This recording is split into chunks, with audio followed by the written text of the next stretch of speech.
The following announcement has been paid for by the New World Order. Why does there have to be a winner? Like, there's nothing on the line at all. Why is there a time limit if there has to be a winner? Hogan gets the mic again. He says to Flair that this was business, brother. That was my best friend. If I'll do that to him, imagine what I'm going to do to you. The NWO rules, brother. Then Hogan spray paints the NWO letters on the title belt. Nash slaps Hogan on the ass. And the NWO pose one more time before making their exit. Oh, by the way, the Giant has been lying motionless in the ring this whole time. Yeah, why were they so hated? I don't know. I can't quite put my finger on it.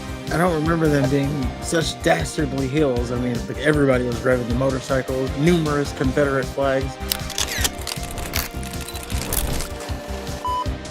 Sturgis, South Dakota for WCW Hog Wild. And right off the bat, they play a video and they let us know that Sturgis is a motorcycle rally that's being held at the same time as Hog Wild. And then we see a bunch of people on Harleys and shit. And then we cut to Dusty Rhodes, Tony Schiavone, and Bobby the Brain Heenan. Dusty and Tony look like they just got off a Village People music video shoot. Especially Tony. Yes. It's like Bischoff saw the togas from WrestleMania 9 and said, you know what, hold my beer. They prepare us for war between WCW and the NWO. And Dusty says, it's a night for freedom, but also the Giant needs to counteract the Hulkamania syndrome, if you will. The Giant must carry the WCW banner against the man who sold out the world. And Bobby says that he has a gut feeling that the Giant is in trouble because of the NWO. Schiavone says it's the most important world title match in the history of professional wrestling. And we're going to see the Outsiders versus Sting and Lex Luger as well. We'll be also seeing a lot of strange things that you've never seen before, whatever that means. On top of that, when they were opening the show, the whole background, it didn't even look real. No, it did not. I was like, are they in a studio or something? So Ultimo Dragon and Rey Mysterio Jr.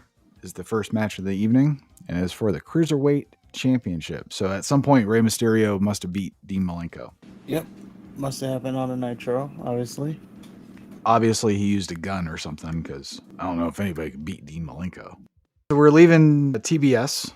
I forgot that they used to air pre-show before the pay-per-view on TBS. I used to watch it, hoping that they'd forget to switch over. Like the one time the studio would forget to turn the pay-per-view off. Like, yeah, they had the little entrances first. And spoiler, they never forgot to switch over ever. Apparently, Rey was recently unmasked on national TV by the Outsiders. I guess that's when they did their attack in the dressing room area, and apparently made headline news in the lucha world. And it was when they threw him like a lawn dart into the side of the production truck. Yes. I remember that so vividly. It's very iconic. That's also when they called the cops on him. Yeah. So I guess Ultimo Dragon and Mysterio were tag team partners in a previous wrestling life, which I never knew. But Tenay is quick to say that it's not uncommon to see partners face each other for a major singles title. I guess that explains it. The crowd at one point, they start chanting USA, and I don't think it's because they're on Mysterio's side. Yeah, I thought that was a weird a weird time to be chanting it. Yeah. Seeing as neither one of them was USA. They weren't saying it because of that. Yeah.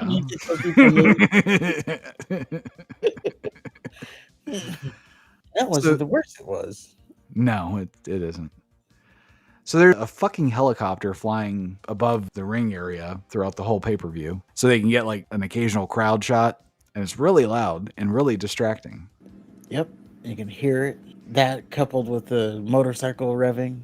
Yes. Oh, that goddamn motorcycle revving.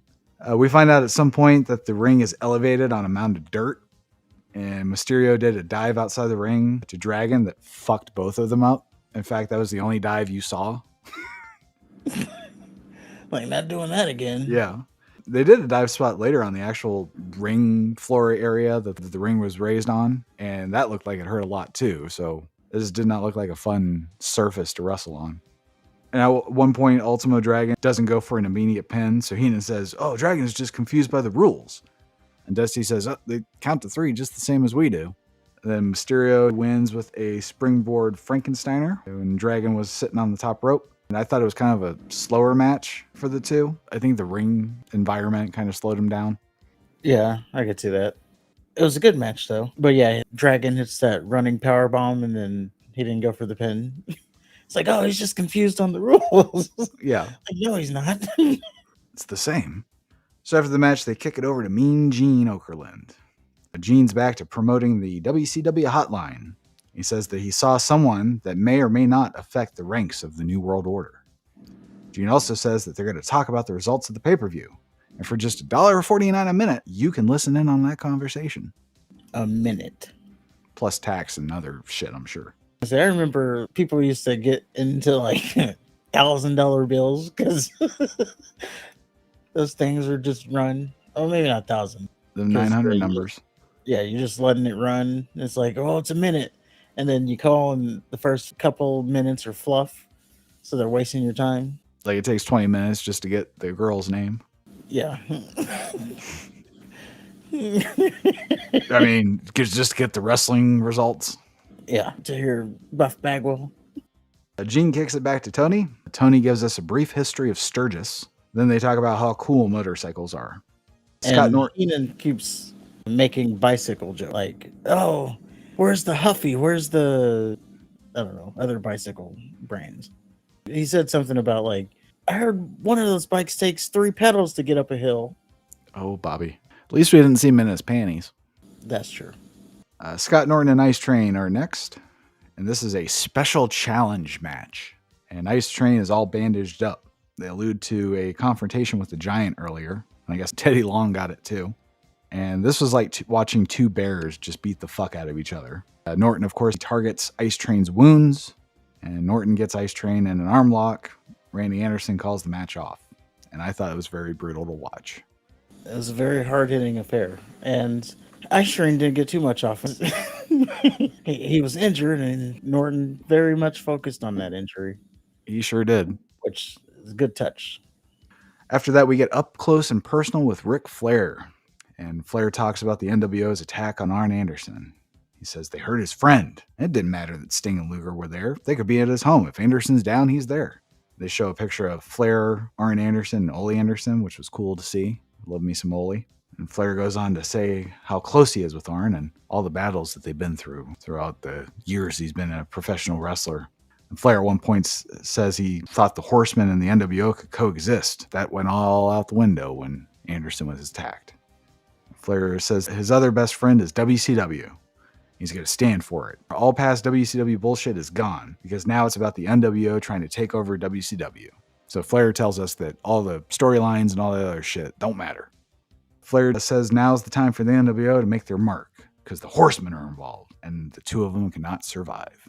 I don't even remember if that becomes a thing, but it did seem out of place. I believe, but also in place. I believe Flair and Hogan wrestle next, but I do know that the NWO and Flair have a prolonged thing. Yeah, they beat the shit out of Flair for a while. I mean, it doesn't end well for the Horsemen. Yeah. So up next is Bull Nakano versus Medusa. Medusa looks like a star. She's all American and shit. And Nakano beats the fuck out of Medusa with nunchuck, if you will. Dusty lost his shit. Oh, we got him in a nunchuck with a nunchuck. Nakano wasn't playing around at all. She laid the fuck into Medusa. Medusa fires back a little bit with a few head slams, but Nakano gains control again. Medusa hits a really pretty Frankensteiner, then a spin kick. Then they trade German suplexes. Then Medusa gets a sunset flip. Nakano hits another suplex and goes for the pin. Medusa gets her shoulders up just before the ref's hand goes down for 3. And this is when things get stupid. So Ono, he gets on the apron and he starts cheering. And then he just runs, he grabs a sledgehammer, and then he starts hitting Medusa's motorcycle. So then Medusa, he grabs the hammer from Ono and then starts beating the shit out of Ono's motorcycle, which is a Honda. Yes, nice little touch there. We had a Harley versus a Honda because, they're Japanese. Yeah. I guess the point of this match, I think I heard them say, was the winner gets to destroy the loser's bike. Oh, okay. I don't know. They said that. I don't know if they actually meant that. But then, yeah, it did get weird. Well, then Medusa's declared the winner somehow. It was a DQ for some reason when Ono hit her bike with the Oh, okay. sledgehammer. Well, later, Tony tries to say that Nakano's shoulders were down when Medusa kicked out, suggesting that Medusa pinned her at that moment. I went back to look. She had her in a belly-to-back suplex, so by the nature of the move, one of her arms had to be up to hold on to her. So Tony wanted to see the replay, but we're not going to get one today because that would make Tony a liar. Yeah, I don't know what happened. The Steiners, they're fucking around on a laptop. I would want to make fun of Scott Steiner's hat, but I wouldn't dare. Then up next is Dean Malenko versus Chris Benoit, and what I would consider would be the match of the night. For me, it was a good match. The ending kind of... I agree.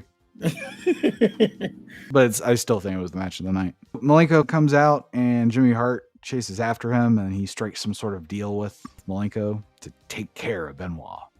Then shit starts off at 100 miles an hour and does not let up. Stiff shots, classic holds, submissions, near falls galore. Benoit hits a diving headbutt on Malenko and he doesn't even try to protect his head. In fact, he just bounced off Malenko head first. And I believe you can hear like the thud of him hitting. Yeah. Malenko somehow managed to kick out of that. And woman loses her shit. Malenko hits a tombstone for a 2 count. Dusty says they've done everything but beat each other. And then Benoit hits a superplex on Malenko. And the back of Benoit's head went off the mat. Malenko hits a tossing German suplex for a close 2. Like he tossed the shit out of Benoit. Yep. So eventually we're told that there's 5 minutes left in the match, which is another wrestling tool that I miss a lot. And I quickly stopped missing it. We'll get there. Benoit, he gets Malenko in a lion tamer. So was he the originator, the lion tamer? That was the first one. And I don't know if he was trying to be funny or someone, but someone said on commentary it's like a crippler crab. But yeah, that was the first time we've seen the walls. So Malenko hits a superplex on Benoit, and Benoit kicks out with 30 seconds left to go. Well, Malenko, he quickly hits Benoit with a powerbomb and goes for the pin. It's 1, 2, time runs out. So Nick Patrick, he gets both men in the center of the ring and says, put 5 minutes on the clock. Just like that. Another 5 minutes. Well, for some reason, he said there must be a winner in this match. Why he said that, I don't know. There wasn't really anything on the line. Right. Well, I don't know why there wasn't like some sort of discussion. I don't understand why Nick Patrick has the ability to just add time to the match without talking to like some officials or, at least make some. Yeah, he made the call. Yeah, make it seem like you're discussing it. Don't just like, 5 more minutes. Yeah. The overtime starts. Benoit goes after Malenko while he's fussing with Nick Patrick. Benoit gets Malenko in the Texas Cloverleaf. That fucks his knee up pretty much for the rest of the match. Benoit and Malenko go to another draw, and then they add another 5 minutes. And at this point, this is when the fans, you can hear them just go, oh, fuck this. Yeah, and they started booing. Yeah, like, oh, come on. And I can't say I disagree with them. Well, first of all, if he said there must be a winner, there's no reason to have to restart the match. It should have just kept going until there was a winner. True. But yeah, at that point, it's like, oh, these guys are going to be here all night. Yeah, if they didn't do that second stop, you're right. They should have just continued. They didn't think about that. Malenko finally locks in a cloverleaf on Benoit, but Benoit gets to the ropes with woman's help. Malenko turns it into an STF. The woman tries to help again, but Malenko grabs her hand, and then he starts to get in woman's face. The woman scratches Dean's eyes. Benoit gets a roll-up for the win. He also grabs the ropes while Elizabeth did something. I don't know quite what she did, but she did it. And I think she was holding his hand on the rope. Okay. I don't know. I guess Malenko let down the Dungeon of Doom, and I don't know why that finish was better than a draw in Creative's eyes. I don't know. But yeah, it's like, why does there have to be a winner? Like, there's nothing on the line at all. Why is there a time limit if there has to be a winner? That too. Yeah. But we didn't know that information until it was overtime. That's true. I like that there was a time limit. I just think that, that extra shit they could have done without. All right. Next up is the Steiner Brothers versus Harlem Heat for the World Tag Team Championship. And Stevie Ray immediately gets into it with the Hillbilly Crackers in South Dakota. Fans make it pretty clear that they hate Harlem Heat. Yeah, why were they so hated? I don't know. I can't quite put my finger on it. I don't remember them being such dastardly heels. I mean, everybody was revving the motorcycles, numerous Confederate flags. I don't know why they were such heels. Did they have Confederate flags? I didn't see that. Yeah. I did see the crowd. It wasn't a whole lot of diverse Colored. faces. Yeah. Yeah, it's like, this is pretty hostile territory here. Which is interesting, though, because Ice Train didn't get it. Although he did. was getting his ass kicked the whole match. Yeah, they didn't have time. Yeah. But yeah, it was clearly different when Harlem Heat came out. The fans, yeah, like you said, they start revving their engines. Stevie looks like he died and went to Green Acres. He's just like, what the fuck did I do to get to myself in this position? And yeah, when they started revving the motorcycles, especially when Harlem Heat was on offense or anytime they did anything, at that point I was rooting for Harlem Heat. Every time Steiners land a blow, the crowd roars in approval. Every time Harlem Heat gets an advantage, the crowd hurls boos and insults at them. I can only imagine what they were saying. They were giving them the finger, so I can't imagine the words were any better. I think also I saw a couple pieces of trash getting thrown at. Oh yeah, there was definitely trash. Like, what did they do to piss this crowd off so much?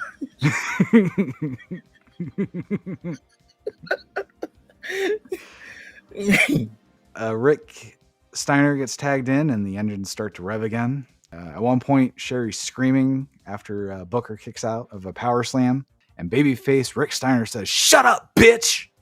And the crowd roars in approval. That's right, you tell that mixer. Scott eventually gets a hot tag. He beats the fuck out of everybody. Rick and Stevie fight to the floor. Booker grabs Scott's arms while Sherry and Colonel Parker get powder ready. Then Colonel Parker throws powder in Booker T's eyes. Sherry throws powder in Scott's eyes. Parker clocks Scott with the cane, breaking it over his head. And Booker gets the pin and trash starts flying. Yep, like, get the hell out of here. Yeah. And I liked how Stevie Ray grabbed Rick when he was trying to slide back into the ring to try to break up the pin. Yeah, it was holding him, yeah. Mm. But yeah, that was a weird one. Couldn't help but notice that they did not like Harlem Heat at all. Yeah. There's probably some stuff being said. I was just thinking, I bet on YouTube or something there's some stories about this match. Oh, yeah. Stevie Ray has a podcast, I think. Of course. Does he? Yeah, or he does something. I'm sure he does. Because everybody has a podcast. They do. So after this match, they showed us some things that happened at Sturgis. And it was just a bunch of wrestlers on motorcycles. They did show Bischoff on a motorcycle, so I guess he was found. I think that was earlier in the week. I don't know when the timeline of that. Well, Bischoff was. was lost since Great American Bash. Oh, well, they said on commentary that they had some kind of ride and Bischoff was there. And then this was the footage of it. Okay. So I guess that would explain why Kimberly and DDP were together. It didn't seem like there were storylines in this bike okay. ride. All right. Or what do they say? Kayfabe? Kayfabe was not alive in this bike ride? No, not at all. Bike riding? So after the Sturgis thing, we get to Eddie Guerrero versus Ric Flair for the U.S. heavyweight title. Guerrero is still very white meat. And I think we need to take a moment of silence right now for Miss Elizabeth in that leather dress. She was definitely pulling it off. Mm-hmm. She's popping out of it, too. Heenan doesn't give Eddie a snowball's chance in hell of winning the match, which is probably a good bet. And Flair promises a fan that he's going to fuck her when he's done beating Guerrero. A standard Flair match. Rick made Eddie look good. Not that he really had to try very hard. Eddie ends up hitting a frog splash on Flair, but it fucks his knee up. Flair locks on a figure four. Flair grabs the ropes. Then Woman grabs Flair's arms. Eddie succumbs to the pain, lets his shoulders fall to the mat, and he's pinned by Flair. Basically just a better version of their Nitro match. The only difference with the Nitro match is, well, one, this was longer, and two, Eddie passed out from the pain as opposed to just getting pinned. Getting pinned? Yeah. Well, either way, it was surprising because it's not often that you see a pin from the figure four. Right. It's good stuff. Yeah. So after that, Mean Gene, he talks to the Giant, and this is our first real interview of the pay-per-view, which is very impressive and very refreshing. I'll have to write notes for a fucking promo and then get back into the match and then go over the promo and then do the match. We got one fucking promo and that's all we need. Yeah. So Gene says that the sun may be setting on WCW because the NWO. Hart says that tonight is a giant step for you. Don't trip and fall, because no one's going to be there to pick you up, big guy. Gene says that the Giant all of a sudden idolizes Hulk Hogan, and that he must have a lot going through his mind. And we're not even a year away from Halloween Havoc at this point, so I don't know why they're just rewriting history now all of a sudden. So yeah, Giant says that he has a long history of betrayal, and he was the biggest Hogan fan in the world when he was a kid, but he saw Hogan's true colors way before the rest of the world did. And when you came out on Nitro and you told the kids and the fans of the world to stick it, you reminded me of the pain you caused me. Believe me, Hogan, tonight in Sturgis, I'm going to be the one to stick it. I don't know if he thought about that one. I'm going to stick my hand around your throat. I'm going to squeeze it till your eyes pop. And I'm going to drive your neck right through the ring. Hogan, ashes to ashes and dust to dust. Tonight, I lay the Hulkster to rest. Ah! And he didn't even rhyme, which was the biggest letdown. It was. It's like ashes to ashes, dust to dust. I'm going to bury Hulkamania. Well, that didn't rhyme. But yeah. But at Halloween Havoc, Giant came to avenge his father. In no way did he say he was a Hulkamania fan that I remember. No. As a matter of fact, with that origin story, you would say he wouldn't be a Hogan fan. Right. Unless we're talking like young. But yeah, with that origin story, he should not be a Hogan fan. So next up, we have the Outsiders versus Sting and Lex Luger. And the Outsiders have much better theme music this time around. Yep, they got it. And then Dusty alludes to someone in their midst being with the NWO. And Hall and Nash, they play rock, paper, scissors to determine who's going to face Sting and Luger first. Apparently, Savage is looking for Hogan too, at least according to Shivani. So that's fun. Hall gets an early advantage, but tags in Nash when things start to go sideways. Nash stares down Luger while Luger just bounces his tits back and forth. Nash asks Luger to step out of the way so he can spit on Sting. Hall nailed him earlier with a toothpick, so Sting's been getting it. Luger tags in Sting, who holds his own against Nash, but eventually he gets overwhelmed. And there's a moment where it looks like Nash is going to let Sting tag Luger, and like a dumb fuck, Sting goes to make the tag, but Nash just decks him. And Outsiders, they do an excellent job of cutting the ring in half. Loved when Hall decked Sting with a cheap shot while Nash was being scolded by the ref. He was being backed into the corner. Mm-hmm. Hall tried to do the razor's edge on Sting.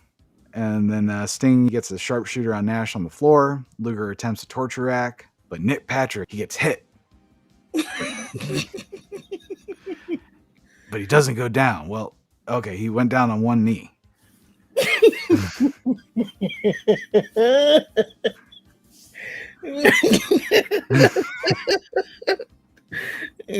Go ahead, say it. Then Nick Patrick does a flare chop, and then Hall covers Luger, and Patrick makes a quick count before scuttling out of the ring. Dusty, so whatever happened with Nick Patrick, and then Luger's trying to get Hall up in the torture rack. Patrick hits him with a chop block. and he just bounced off Luger's leg. Yeah.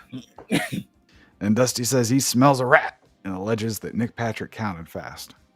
Now, from what I remember, I thought it was later in the NWO that Nick Patrick turned. Well, it is later, but they do a tease where circumstances like that keep happening to Nick Patrick. Oh. And then, later we find out he was in on it. Yeah, and then they go so far as to the NWO have the masked referee for their matches. And you can tell it was him, yeah. Yeah, because Nick Patrick counts specifically. I always thought that was one of the better things that they did. It was so subtle. Oh, they have the referee in their pocket. That wasn't very subtle. Well, I mean, that was clear as fucking day. But they sold it as, he took a ref bump and then just so happened to fall into Luger's leg. He went on one knee, got up off the knee, and then chopped Luger and counted the pin, and scuttled out. Like, I'm still hurt. But yeah, the Outsiders, they win their first pay-per-view match. Well, technically their second. Yep. And after that is the moment we've all been waiting for, according to Michael Buffer.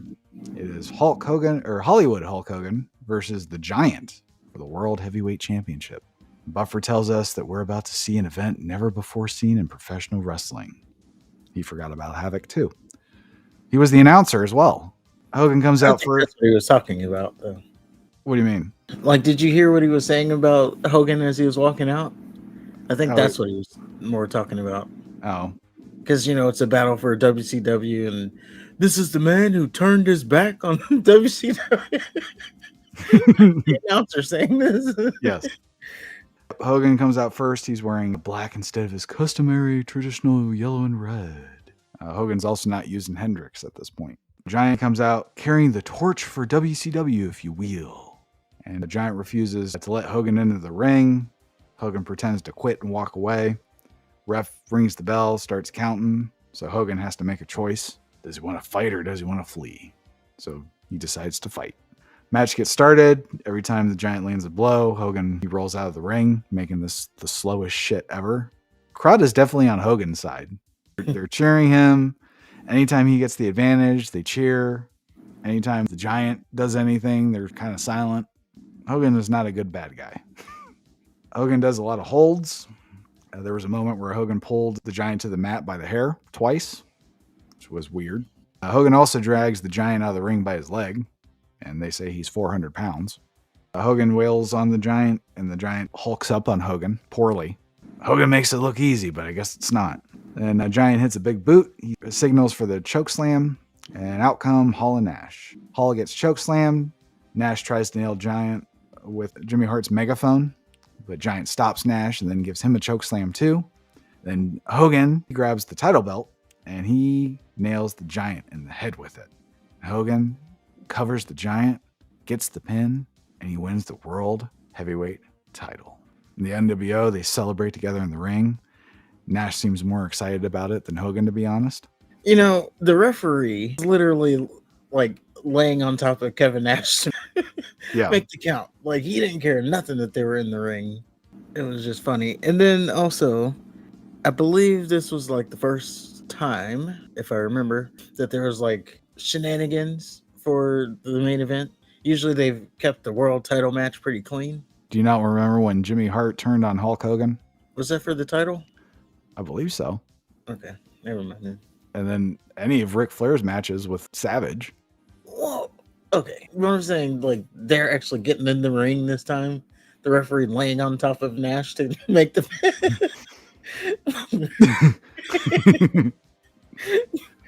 Well, it seemed like, wasn't he trying to get Hall out of the ring?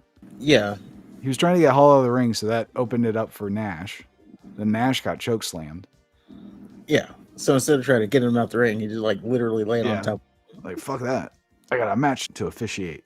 So yeah, then the Booty Man comes out with a cake, rocking the very foundation of WCW, because it seems like he's with the NWO now.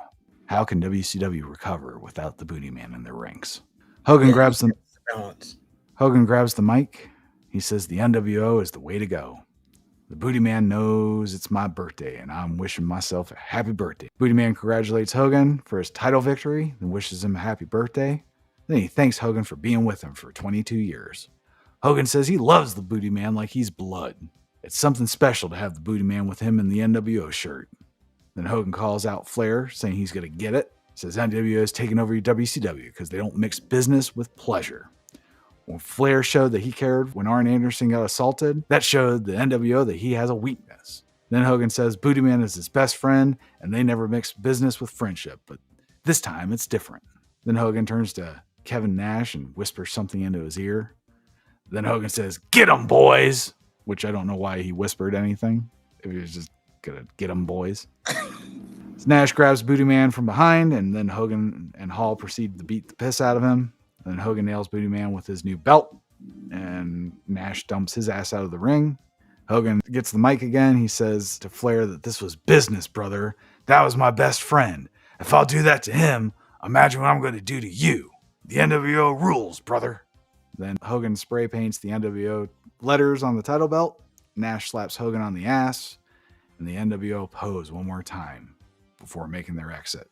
Oh, by the way, the Giant has been lying motionless in the ring this whole time. Yes. He has not moved an inch through that whole segment. Which is very impressive, but also very awkward looking. I'm saying that's how you saw something. Yeah. He just got hit with the title. and he was laying. He was out cold. Yes, that's how you sell. But it is funny. He was there through that whole like promo, and then he was there through them beating the Booty Man, and they managed to spray paint the title all with him laying there. They left before he left. Yes, So we went off air, and he never got up. He might still be there. Yeah. He tells him, I gotta lay here until everybody leaves. Kayfabe, brother. So Dusty, Tony, and Bobby sign us off. Tony says he's seen a lot of sick shit, but nothing compared to seeing the WCW title spray painted. Dusty's miffed as well because that's a title he's worn and bled for. Dusty's also pissed that not one person from WCW came out to aid the Giant. And then finally Heenan's given his chance to speak for the final time, then the show ends. Yep. They're like, we'll hear what you have to say tomorrow. And that was Hog Wild 96. I thought it was a pretty good show. Yeah, it's pretty entertaining. Next up for us is WrestleMania 10. This is where the WWF title was defended twice. Luger and Bret Hart were named the co-winners of the 94 Royal Rumble. Both were allowed to challenge champion Yokozuna. This also led to a lengthy feud between Bret and Owen. There was a lot of people who thought the finish of the 2024 Royal Rumble was going to end the same way. Yeah, I could see that. I kind of thought that as well for a moment. There's Razor Ramon and Shawn Michaels. They square off in a ladder match. Iconic ladder match for the rightful holder of the WWF Intercontinental Championship. Bam Bam Bigelow, he seeks revenge against Doink the Clown. And he's going to team up with Luna Vachon to try to defeat Doink and his partner Dink. Randy Savage. It's going to have to happen at some point. Yeah. Savage, he's trying to settle a score with Crush in a Falls Count Anywhere match. WrestleMania 10 was the first edition of the WrestleMania to not include Hulk Hogan at all. You know, he's been the face for 9 years now. Mm-hmm. And also, this is Randy Savage's last televised match with the WWF. Did seem to be pretty late for a Macho Man match. Yes, but it's the last one, so we'll say goodbye to him. Yeah. But that's next week.